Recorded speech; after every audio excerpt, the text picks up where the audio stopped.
This lesson will conclude our study of the book of Nehemiah. Nehemiah, who organized and supervised the building of the wall around Jerusalem after the end of the captivity, when they were allowed to go back in. At the end of the last chapter, they are grievous that they may be in their land, but it isn't really theirs. They are under our province and are under the rule of the Persian king. Chapter 10 will list out those persons who signed this covenant. A covenant would have been a serious thing. It's sealed, and it is a covenant with God, and breaking it would have been a bad sin.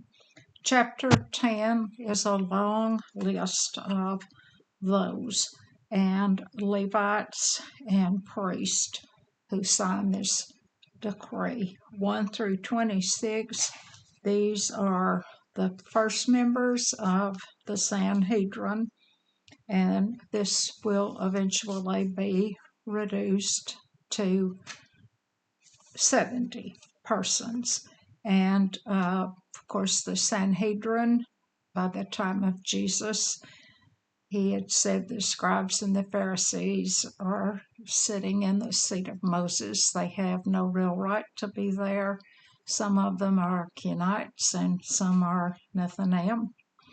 And notably, as we move through and look at the names of these priests, Eliashib is not mentioned, even though he was the high priest at this time. And then when we get to verse 28, and the rest of the people, the priests and the Levites, the porters, the singers, and the Nethinim, and all they that had separated themselves from the people of the lands unto the law of God, their wives, their sons, and their daughters.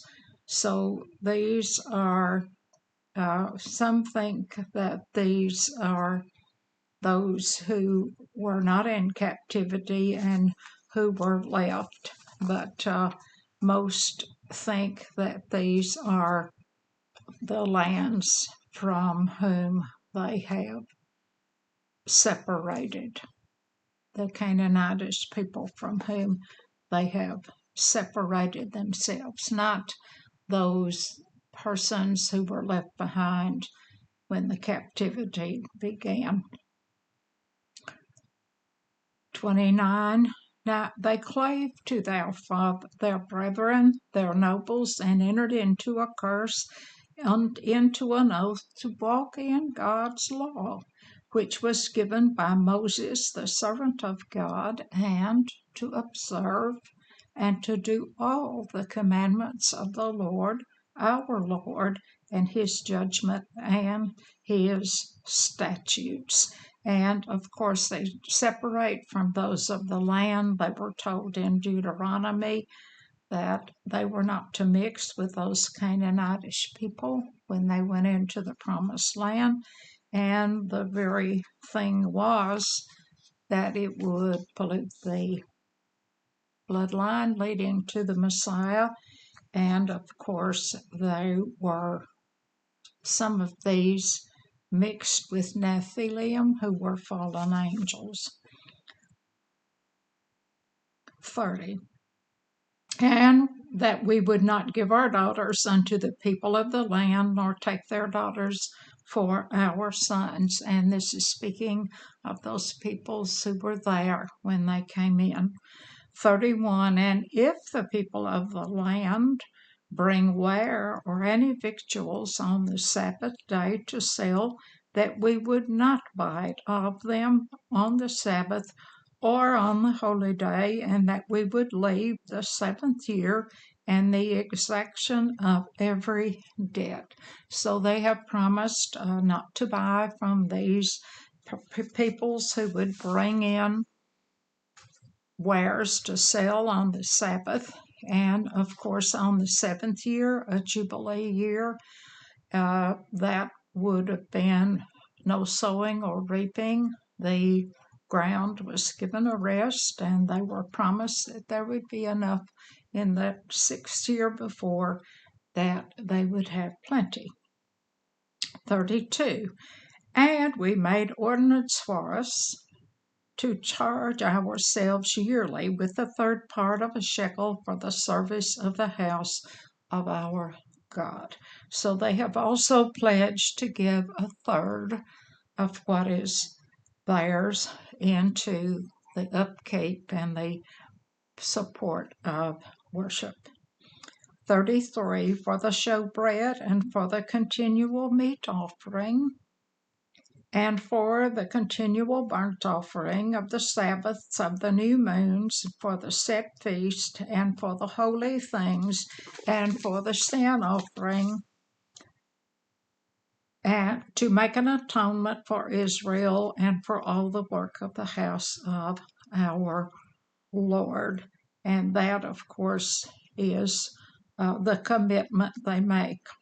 The meat offering, that is the meal offering, and the new moon, the feast of the only feast that took place, moon meaning month, would be the Feast of Trumps on the first day of Tisseré. So they are bound to these daily offerings and to the special feast days and to sin and burnt offerings as they are offered up.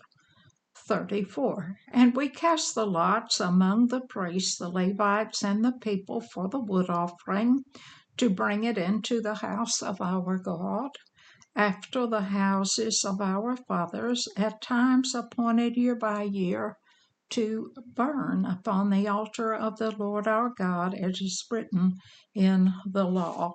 And that wood offering, of course, it would take a great deal of wood because the altar was kept burning all the time. And of course, in the time of Solomon, Nehemiah, persons who had earlier time pretended to walk a long way and made a covenant that they would work to help the priests. They would chop wood and haul water, and they didn't bother to inquire if God should accept that. And eventually they have wormed their way in at this time until they are acting as priests. 35.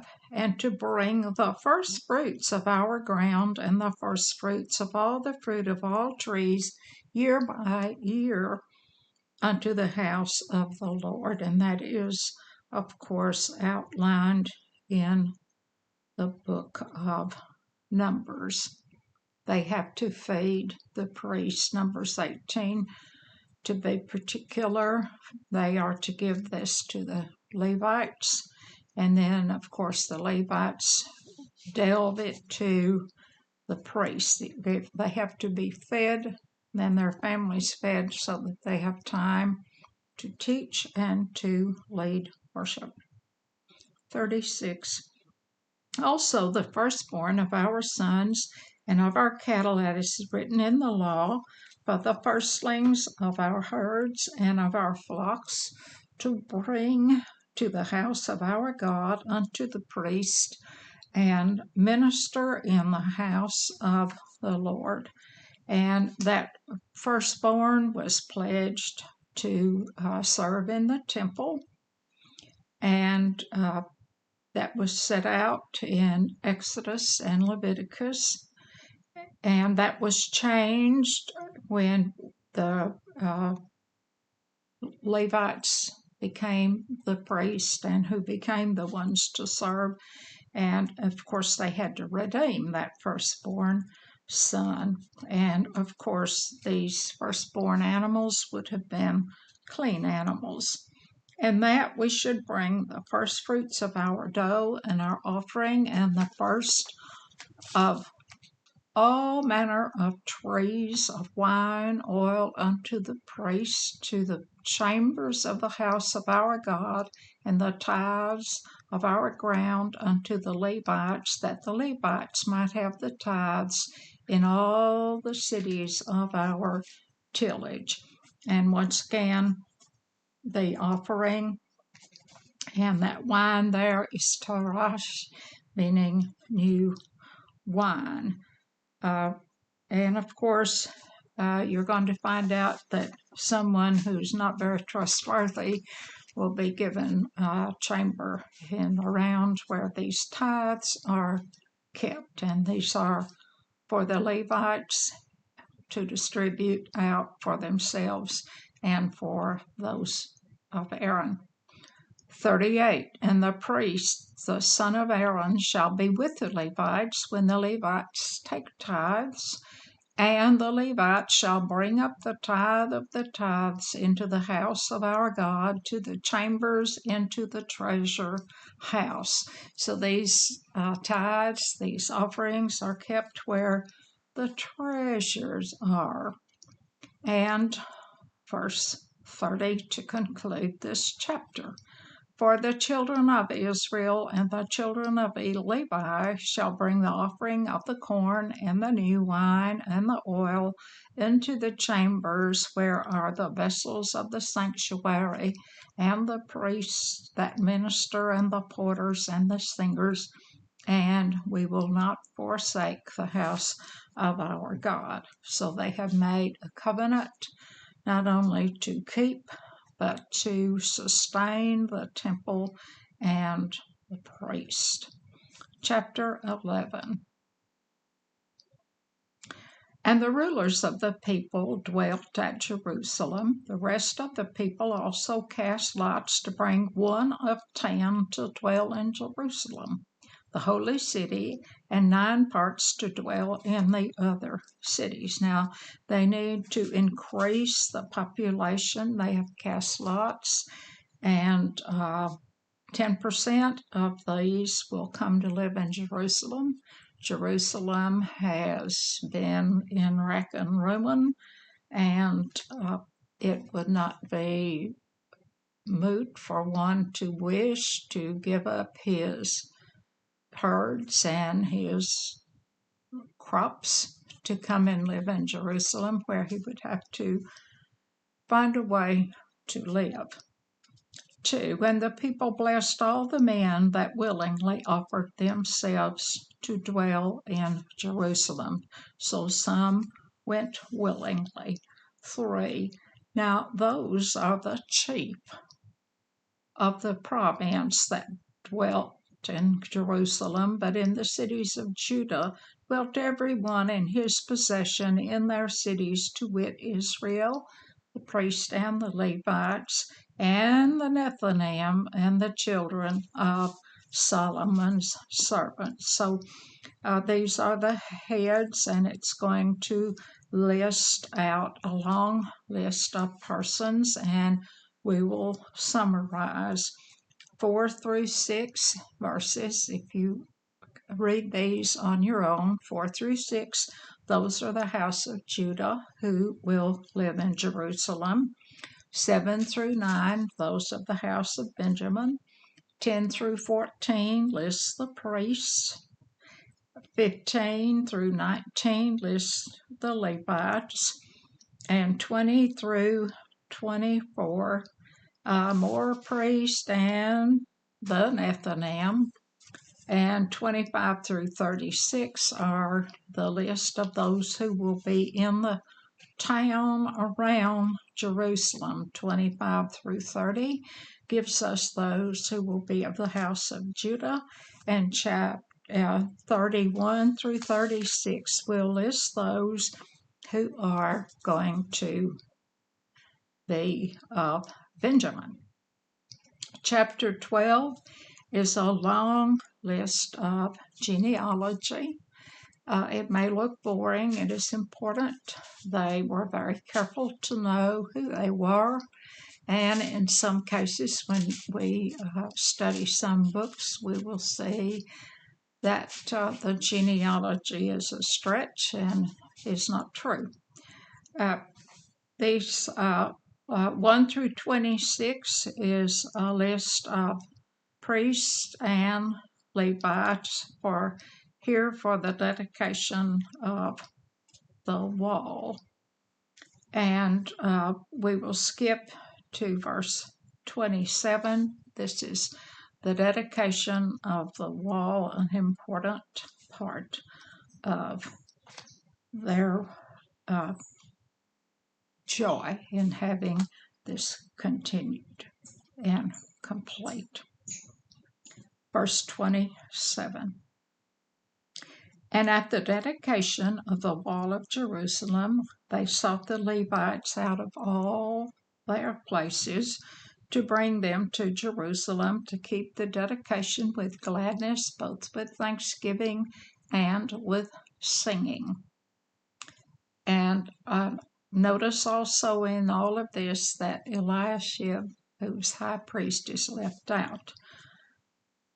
25. And the sons of the singers gathered themselves together both out of the plain country around about Jerusalem and from the villages of Netropathy.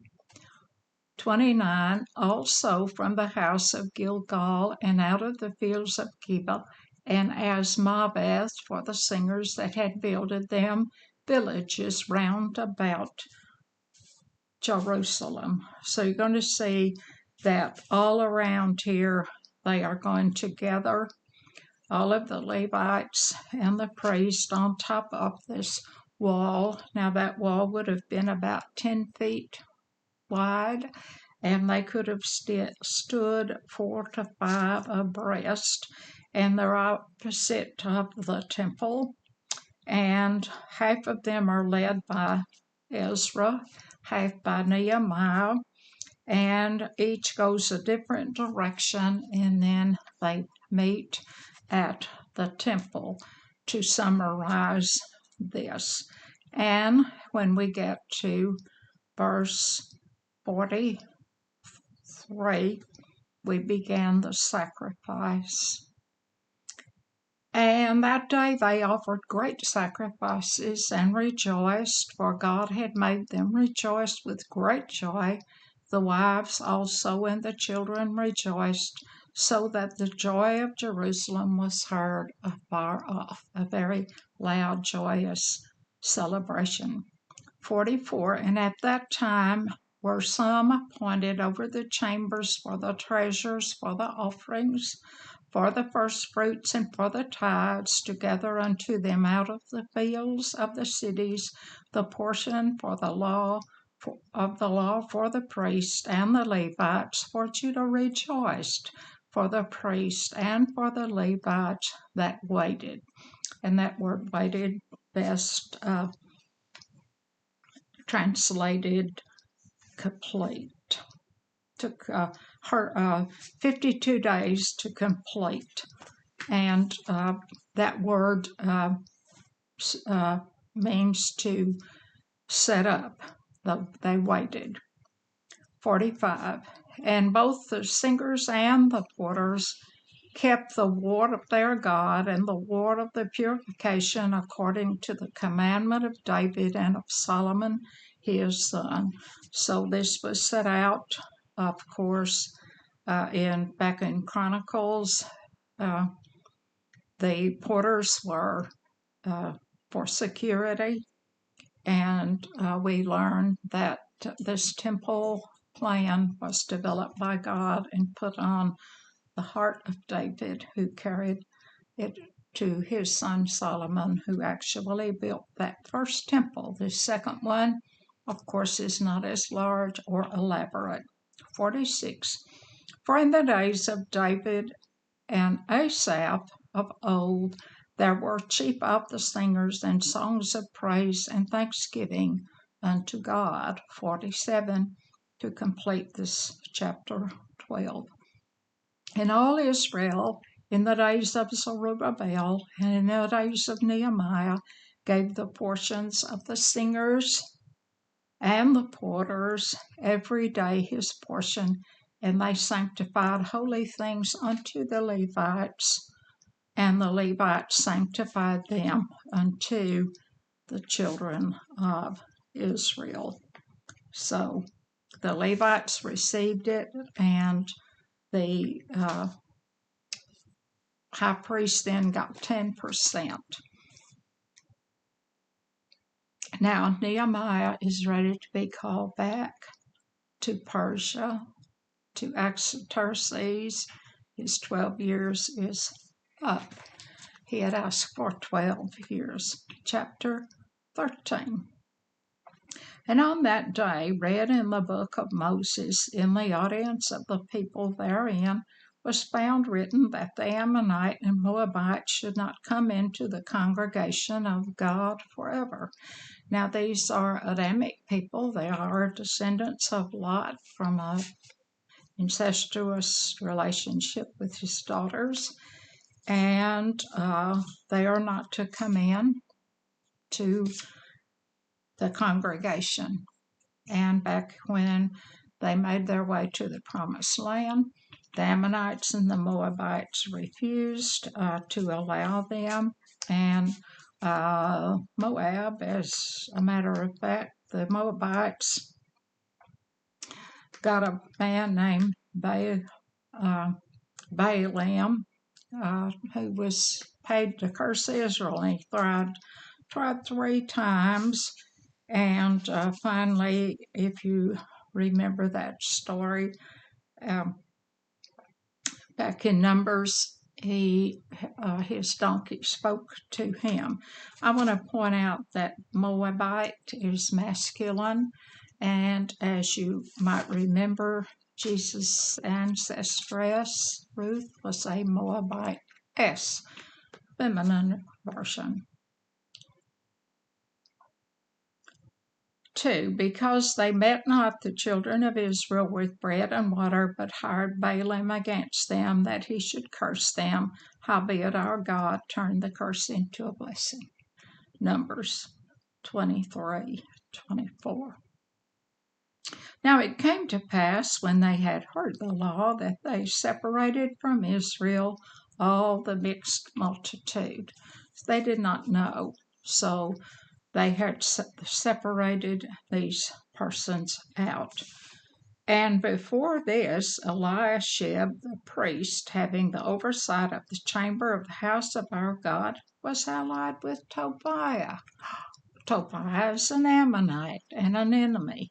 Now that word allied means that he was an in-law. He was related by marriage to Tobiah. And he had prepared for him a great chamber, where aforetime they laid the meat offering and the frankincense and the vessels and the tithes of the corn, the new wine, and the oil, which was commanded to be given to the Levites and the singers and the porters and the offerings of the priest. Well, where would the enemy want to be? Up close to where the treasury is. Verse 6. But in all this time, was not I at Jerusalem, for in the 32nd year of Artaxerxes, king of Babylon, came I to the king, and after certain days obtained I leave of the king. So Nehemiah is not there while all this is happening. And verse 7, he is coming into Jerusalem on a leave from the king. 7. And I came to Jerusalem and understood of the evil of Eliashib did for Tobiah in preparing him a chamber in the courts of the house of God. There he is, this enemy, right in the courts of the Lord. He had no business there, just as Jesus chased out those money changers and those selling infected birds when he came into Jerusalem. 9. Then I commanded, and they cleansed the chambers. Thither brought I again the vessels of the house of God with the meat offering and the frankincense. So he put it back to its use. 10. And I perceived that the portions of the Levites had not been given them, for the Levites and the singers that did the work were fled every one to the field. They had to get out and work to eat. Now, the Levites were given a measure of ground surrounding the temple so many feet out. So they would have been out earning their keep. Wonder where the tithes went. Tobiah. 11. Then contended I with the rulers, and said, Why is the house of God forsaken? And I gathered them together and left them in their place. 12. Then brought all Judah the tithes of the corn and the new wine and the oil into the treasuries. The priests are put back to work, and we have the food for them. 13. And I made treasurers over the treasuries, Shimei the priest, and Zadok the scribe, and of the Levites, Pedaiah, and next to them was Hanan the son of Zaccur, the son of Mattaniah, for they were counted faithful, and their office was to distribute unto their brethren. So he has selected persons who can be trusted to be over the giving out of these foodstuffs. 14. Remember me, O God, concerning this, and wipe not out my good deeds that I have done for the house of thy God and for the office thereof.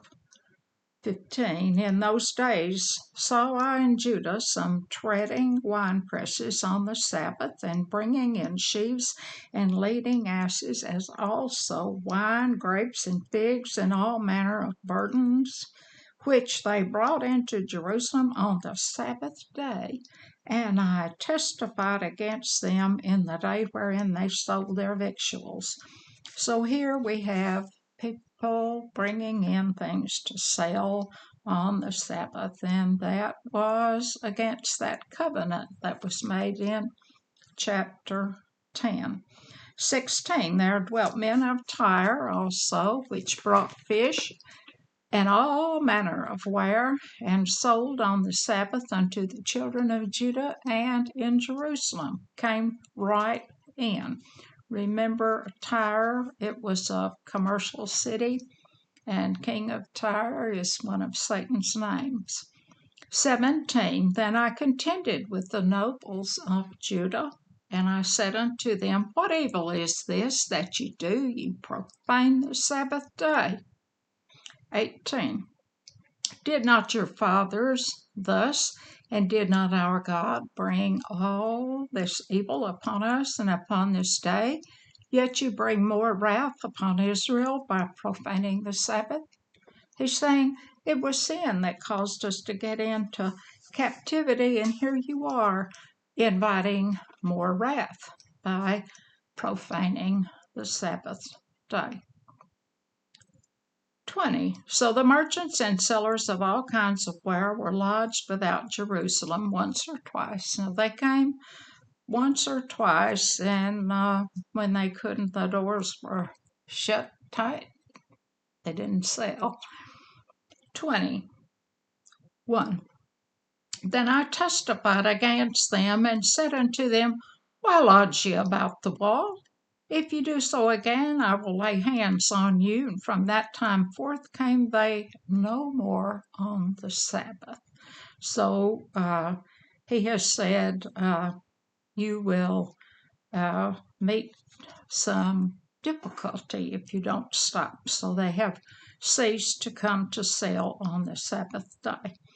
23. In those days also I saw Jews that had married wives of Ashdod, of Ammon, and of Moab, forbidden. And Ashdod, now that would have been a Philistine, some of those giants mixed in with fallen angels.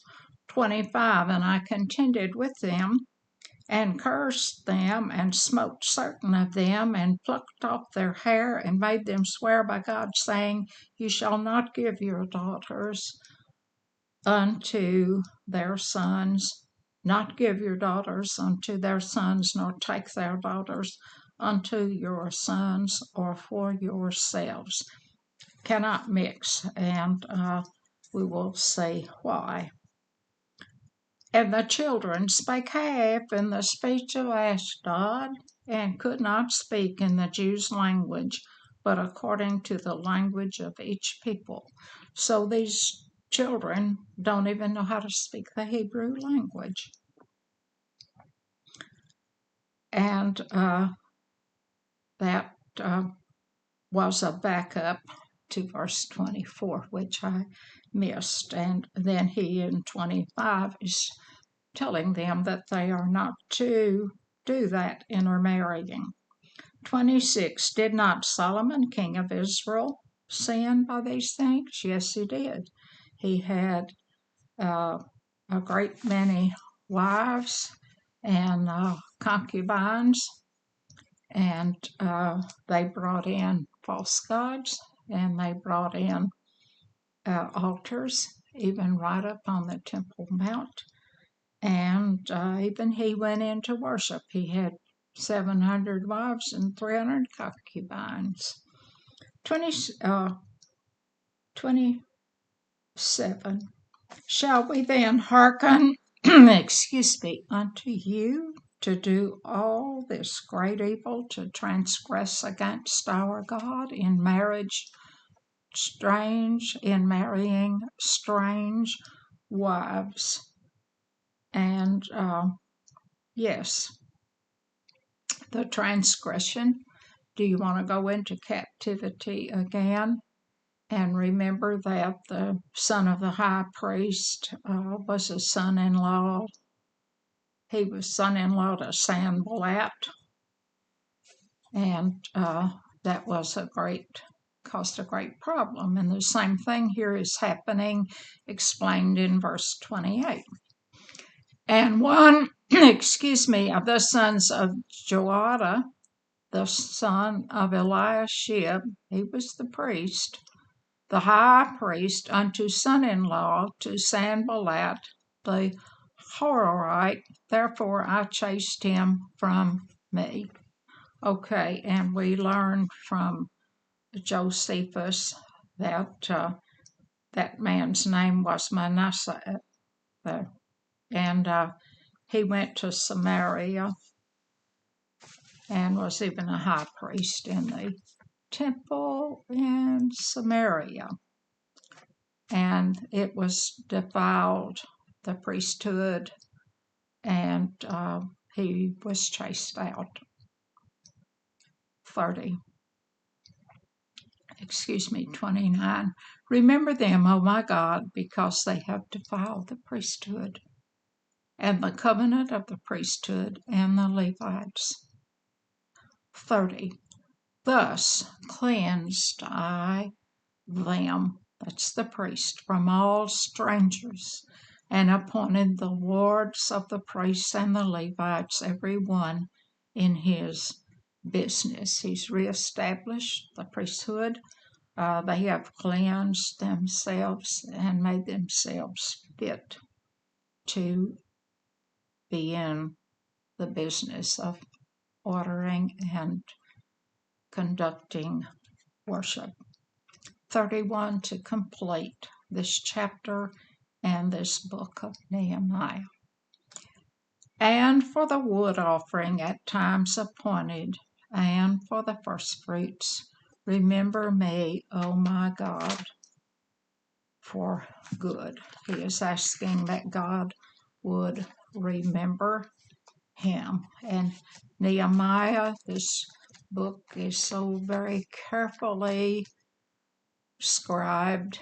It very clearly depicts how Nehemiah ordered the building of this wall, and he lists, it may be boring, but he lists off the persons who were responsible for each section of the wall, and then they made that covenant. And of course, here in chapter 13, he returns to Jerusalem to find that they've broken that covenant.